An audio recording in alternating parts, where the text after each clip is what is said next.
శ్రీమాత్రే నమః. సద్గురు జ్యోతిష్యాలయం నుండి ఒక అద్భుతమైనటువంటి విషయంతో మనం ముందుకు వస్తున్నాం. ఈ యొక్క 2026 మార్చ్ నెల రాశి ఫలితాలని ద్వాదశ రాశులకు అందరికీ కూడా మనం చెప్పడం జరుగుతుంది. ప్రతి ఒక్కరికి జాతకం అంటే ఒక భయం, ఏదో ఒకటి తెలుసుకోవాలి. నాకు వ్యాపారం బాగుందా, నాకు ఉద్యోగం బాగుందా, నాకు కోర్టు యొక్క వ్యవహారాలు తెలుస్తుందా, నాకు విదేశాల ఉద్యోగం ఉందా, నా వీసా వస్తుందా, నాకు H1 వీసా వస్తుందా, నా అప్పులు తీరుతుందా, నాకు ఆరోగ్యం ఎట్లా ఉంది, నా వ్యవసాయం ఎలా ఉంది, బాగా చదువుతానా, ఇలాంటి కన్ఫ్యూజన్స్ తోనే ఎన్నో వీడియోస్ అన్ని కూడా చూస్తుంటారు వివిధ మాధ్యమాల ద్వారా.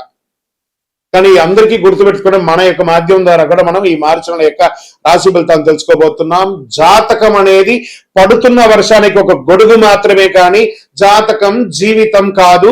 మీరు మిమ్మల్ని నమ్మండి, మీ ఇష్టదేవాన్ని నమ్మండి, జాతకం కూడా అవసరానికి ఉపయోగించుకోండి, కానీ జాతకమే జీవితం కాదు. శ్రీమాత్రే నమః.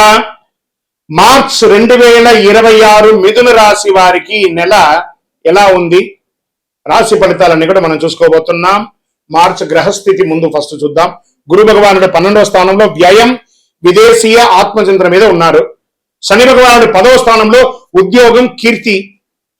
రాహు భగవానుడు 9వ స్థానం భాగ్యం, గురు కృపలో కూర్చున్నారు. కేతు 3వ స్థానంలో ధైర్యం, సోదరులతో ఉన్నారు. కుజుడు 1వ స్థానంలో జన్మరాశి, కోపం, శక్తి పెరుగుతుంది, జాగ్రత్త. సూర్యుడు మరియు బుధుడు 10 మరియు 11వ స్థానంలో ఉన్నారు, స్థానం మార్పయ్యే అవకాశాలు ఉన్నాయి. శుక్రుడు 9వ స్థానంలో ఉన్నారు. ఈ నెల మీకు 2 దారులు కనిపిస్తున్నాయి. ఒకటి తొందరపాటు, మరొకటి జ్ఞానం. మీరు ఎంచుకునే దారి మీ భవిష్యత్తును నిర్ణయం చేస్తుంది. ఇప్పుడు మనం ఈ నెల వ్యాపారస్తులకి ఎలా ఉంది, ఫస్ట్ మనం వ్యాపారస్తులకి చూసుకుంటే మొదట 15 రోజులు చాలా స్లోగా ఉంటుంది కూడా చెప్పచ్చు. తర్వాత అమావాస్య తర్వాత వేగంగా ఉంటుంది, భాగస్వామితో స్పష్టత ఉంటుంది. ఈ ఇండస్ట్రీస్ వాళ్ళకి కార్మికులతో చిన్న చిన్న సమస్యలు వచ్చే అవకాశాలు ఉంటాయి, జాగ్రత్త పడండి. యంత్ర సమస్యలు తాత్కాలికంగా ఉన్నా కూడా ఈ పవర్ ఫ్లక్సేషన్ కూడా ఉంటుంది, జాగ్రత్త పడాలి. తర్వాత ఉద్యోగస్తులకి తీసుకుంటే ప్రైవేట్ ఉద్యోగస్తులకి రాహు 9వ స్థానంలో ఉండడం వల్ల విదేశీ అవకాశాలు. మార్చి 18 తర్వాత మంచి ఆఫర్ వస్తుంది, జాబ్ ఆఫర్స్ చాలా వస్తున్నాయి. పేషెన్స్ అండ్ డిసిప్లిన్ ఉంటే ప్రైవేట్ రంగంలో ఉద్యోగాలు వచ్చే అవకాశాలు ఉన్నాయి. మీరు పేషెన్స్ ని లూజ్ అయ్యారంటే మీరు రాజీనామా చేయాల్సి వస్తుంటుంది, మీ ఉద్యోగం కూడా పోయే అవకాశాలు ఉంటాయి, జాగ్రత్త. ఇంకా గవర్నమెంట్ సెక్టార్లకు వచ్చేటప్పటికీ శని 10వ స్థానంలో భారీ బాధ్యతలు వచ్చే అవకాశాలు ఉన్నాయి. పదోన్నతి ఆలస్యం, కానీ ఖచ్చితంగా వస్తుంది మే జూన్ తర్వాత. పై అధికారులతో వాదనలు వద్దు, గాసిప్స్ మాట్లాడకండి ఉద్యోగం చేసే చోట, ఇది ఒకటి చూసుకోవాలి.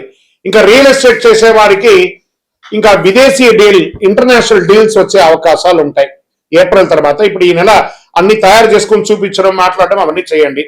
పాత ఆస్తి ఒకటి వివాదం పరిష్కారం అయ్యే అవకాశం ఉన్నాయి. షేర్ మార్కెట్ రిస్క్ తీసుకుంటే లాభం ఉంది.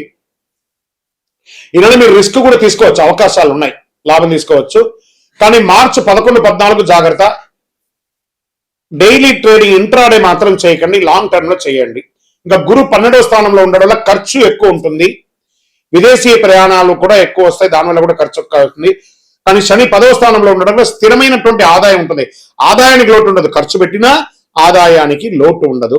అవసరం లేని ఖర్చులు తగ్గించుకోవాలి, జూలై ఖర్చులు తగ్గించుకోవాలి. కాస్త యాక్టివిటీస్ లో, ఈ అలవాట్లలో కూడా కొంచెం ఇబ్బంది పడకుండా జాగ్రత్త పడండి. ఇంకా అప్పులు ఇవ్వకండి. ఇంకా కుటుంబ సభ్యుల దగ్గర కుజుడు జన్మరాశిలో ఉండడంలో కోపం పెరుగుతుంది, మాటల వల్ల సమస్యలు పెరుగుతుంది. చివరిలో కూర్చొని మాట్లాడుకొని కాంప్రమైజ్ అవ్వండి. ఇంకా ప్రేమ వల్ల రాహు ప్రభావం, దూర ప్రేమలు బలపడతాయి, ఒక రహస్యం బయటపడే అవకాశాలు ఉన్నాయి, జాగ్రత్త. ప్రేమికుల మధ్య రహస్యాలు ఉండకూడదు. కుటుంబ సభ్యులు, తండ్రి ఆరోగ్యం పట్ల జాగ్రత్త వహించండి. ఇంట్లో ఆధ్యాత్మిక వాతావరణం పెరిగే అవకాశం ఉన్నాయి. పూజలు, హోమాదులు, కార్యక్రమాలు, గృహప్రవేశాలు, ఇవన్నీ అవకాశాలు చాలా ఉన్నాయి. ఇంకా సోదరుల మధ్య, సోదర సోదరి మీకు సహాయం చేస్తారు. మీరు ఇల్లు కట్టుకున్నా, మీరు వ్యాపారం చేసినా, మీ ఇంట్లో వివాహమైనా వాళ్ళు మీకు ఆర్థికంగాను సామాజికంగాను సహాయపడే అవకాశాలు ఎక్కువ కనబడుతున్నాయి. ఇంకా వ్యవసాయదారులకి వర్షం ఆలస్యంగా రావడం వల్ల కొత్త పంట ప్రయోగం మంచిది. పశువుల వైద్య ఖర్చు పెరుగుతుంది. ఇంకా కోర్టు వ్యవహారాలు ఉన్నాయి చూసారా, కేసు స్లోగా నత్తనడగ్గా ఉంటుంది. అవసరమైతే మనం మార్చుకుందామా, వేరే కోర్టుకు మార్చుకుందామా, లేదా కాంప్రమైజ్కి వెళ్తామా, ఇన్ని డిస్కషన్స్ వస్తాయి. మార్చి 22 తర్వాత అనుకూల పరిణామాలు కోర్టు ద్వారా వస్తుంది, మధ్యవర్తిత్వం వద్దు.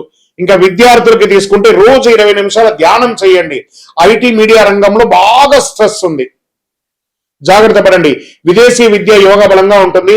పోటీ పరీక్షలు చాలా కఠినంగా చదివించాలి. ఇంకా ఈ సివిల్స్ కి ప్రిపేర్ అయ్యే వాళ్ళందరూ కూడా చాలా స్ట్రాంగ్ చదువు చదవండి. బ్యాంకింగ్ ఎగ్జామ్స్ రాసే వాళ్ళకి, ఇవన్నీ కూడా కాంపిటేటివ్ ఎగ్జామ్ రాసే వాళ్ళకి ఇవన్నీ కూడా మంచి పరీక్షా సమయం. గట్టిగా చదవాలి విద్యార్థులు. మీరు చదివితేనే భావి భారతానికి మీరు ఒక ఉద్యమ చక్కగా నడిపించే వాళ్ళు మీరే ఉంటారు. గొప్పగా ఆర్థికమైనటువంటి బలాన్ని సేకరించేది మీ విద్యార్థులే. కాబట్టి జాగ్రత్త. ఆరోగ్యం పట్ల తలనొప్పి ఎక్కువ వచ్చే అవకాశాలు కనబడుతున్నాయి. మార్చి 9-16 మధ్యలో కాస్త ఆరోగ్య పట్ల చాలా జాగ్రత్త పడాలి. అవసరమైతే ఒక డాక్టర్ని సంప్రదించి ఒక పరీక్ష చేసుకోవడం మంచిది. మంచిగా టోటల్ బాడీ చెకప్ చేసుకుంటే మంచిది. ఆందోళన బాగా పెరుగుతుంది, ఒక యాంగ్జైటీ పెరుగుతుంది. ఇవన్నీ కూడా జాగ్రత్త. ఈ నరాలకు సంబంధించినటువంటి ఇబ్బందులు వచ్చే అవకాశాలున్నాయి. పొత్తి కడుపులో నుంచి అసలు మూత్రనాళాల దగ్గర మంటగా ఉండే అవకాశాలు ఉన్నాయి. ఇవన్నీ కూడా జాగ్రత్త పడండి. అధిక వేడి కూడా వస్తుంది కాబట్టి కాస్త జాగ్రత్త పడండి.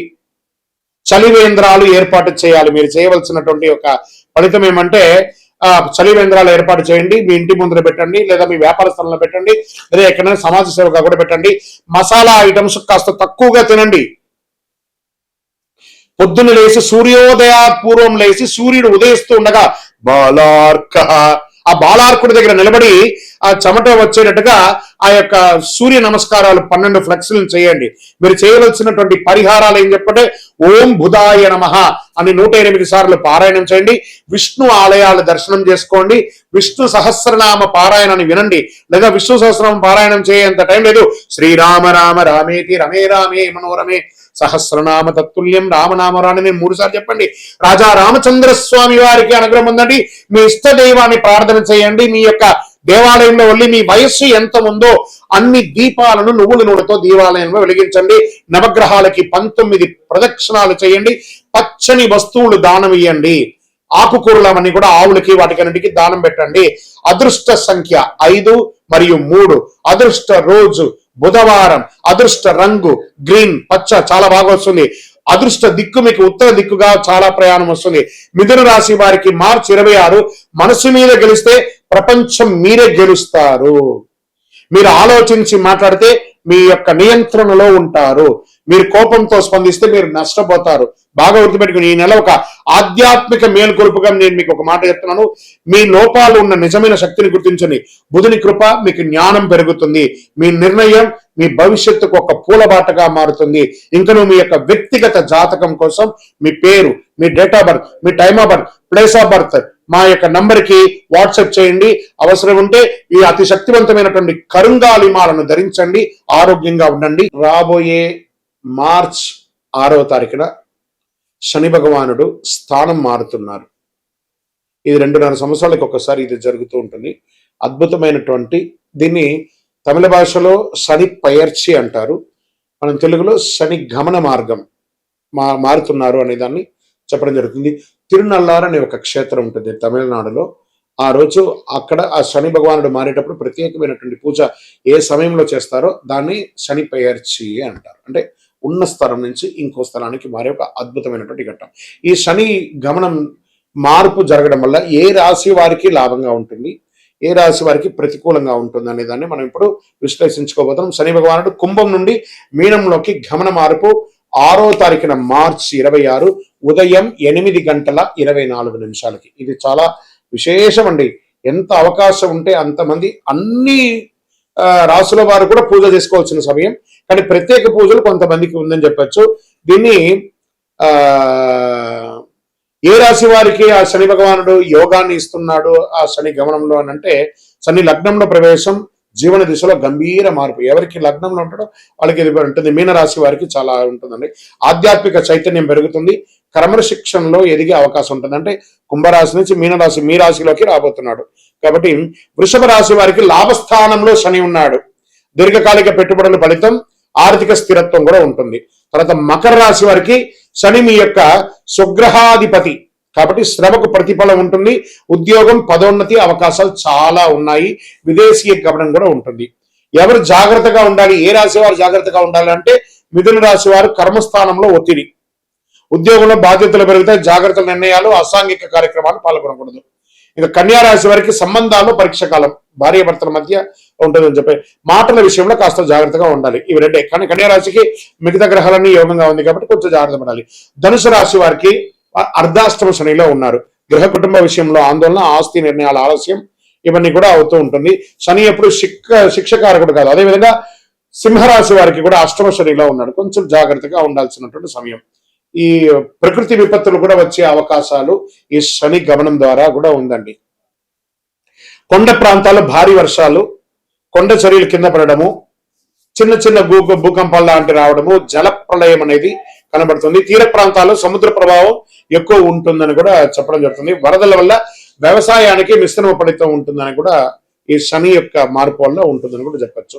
జలతత్వం శని గమనంలో ప్రకృతి శక్తులన్నీ కూడా అధికంగా ప్రేరేపింపబడతాయి కాబట్టి జాగ్రత్తగా ఉండాలి. శని భగవానుడు శత్రువు కాదు, మన కర్మ ప్రతిబింబమే శని భగవానుడు. కాబట్టి ఆ శని గమనాన్ని ఆ రోజు మార్చ్ 6వ తారీఖున ప్రతి ఒక్కరు దేవాలయానికి వెళ్ళి ఒక 19 ప్రదక్షిణాలు చేయండి. కాకధ్వజాయ విద్మహే ఖడ్గహస్తాయ ధీమహి తన్నః మంద ప్రచోదయాత్. నీలాంజన సమాభాసం రవిపుత్రం యమాగ్రజం ఛాయామార్తాండ సంభూతం తన్నమామి శనైశ్వరం. ఈ యొక్క మంత్రాన్ని ఎప్పుడు కూడా మీరు పారాయణం చేస్తూ ఉండండి. చాలా అద్భుతమైనటువంటి ఫలితాలని పొందుతారు. ఇంకను మీ యొక్క వ్యక్తిగత జాతకం కోసం మా నంబర్ ఉంది చూసారా, ఆ నంబర్కి మీ యొక్క పేరు, date of birth, time of birth, place of birth చేసుకొని మా అపాయింట్మెంట్ కూడా మీరు ఫిక్స్ చేసుకొని మీ యొక్క వ్యక్తిగత జాతకం కూడా మీరు తెలుసుకోవచ్చు. మార్చ్ నెలలో ఉన్నటువంటి ముఖ్యమైనటువంటి రోజులు ఏమైనా ఉన్నాయా, విశేషమైనటువంటి పండగలు ఏమైనా ఉన్నాయా అంటే ఫస్ట్ మనము తీసుకుంటున్నాం. చాలా ముఖ్యమైనటువంటి ఈ మార్చ్ నెల చాలా విశేషమైనటువంటి రోజులు ఉన్నాయి. 6వ తారీఖున మార్చ్ శుక్రవారం శని భగవానుడు గమన మార్పు కుంభం నుండి మీనంలోకి వచ్చే ఒక అద్భుతమైనటువంటి రోజు ఉదయం 8:24 మార్చి 10 ఆమ్లకి ఏకాదశి. మార్చి 13 మరియు 14 2 రోజులు వచ్చింది హోలీ, కాళిగా హోలికా దహనం, హోలీ యొక్క పండుగ కామదహనం అనేది ఉంటుంది చూసారా, 13, 14 ఉంది. మార్చి 18 అమావాస్య, 19 నాడు ఉగాది, తెలుగు నూతన సంవత్సర ప్రారంభం, పంచాంగ శ్రవణం ఉంటుంది. మార్చి 25 శ్రీరామ నవమి, చాలా విశేషమైనటువంటి రోజు. తర్వాత end of the month last day నుంచి మొదలు పెడితే ఏప్రిల్ 1 వరకు అయ్యప్ప స్వామి వారి పుట్టినరోజు. ఇది చాలా విశేషమైనటువంటి మార్చిలో ఉన్నటువంటి పండగలు, వాతావరణాన్ని కూడా ఇది మీరు షార్ట్ గాను వీడియో గాను ఎలాగైనా వేసుకోవచ్చు.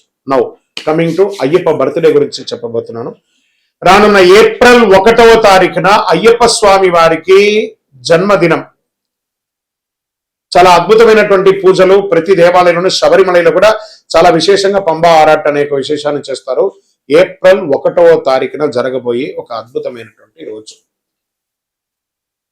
ఉభయ తెలుగు రాష్ట్రాలే కాకుండా దేశ విదేశాల్లో ఉన్నటువంటి ప్రతి అయ్యప్ప స్వామి దేవాలయంలోనూ చక్కగా ఆ దేవాలయాన్ని అలంకారం చేసి గణపతి హోమాదులు, స్వామివారికి అభిషేక ఆరాధనలు, పట్టు పీతాంబరాలు ఇచ్చి స్వామివారికి తీపి వంటలన్నీ కూడా చేసి వచ్చిన భక్తులకు అందరికీ కూడా తీపి ఇచ్చి చక్కగా విద్యార్థులకి ఎగ్జామ్ టైం కాబట్టి మన దేవుని ప్రసాదంగా పుస్తకాలు, పెన్సిల్స్ పంచండి. సాయంత్రం చక్కగా పడి పూజ చేయండి, అన్నదానం చేయండి.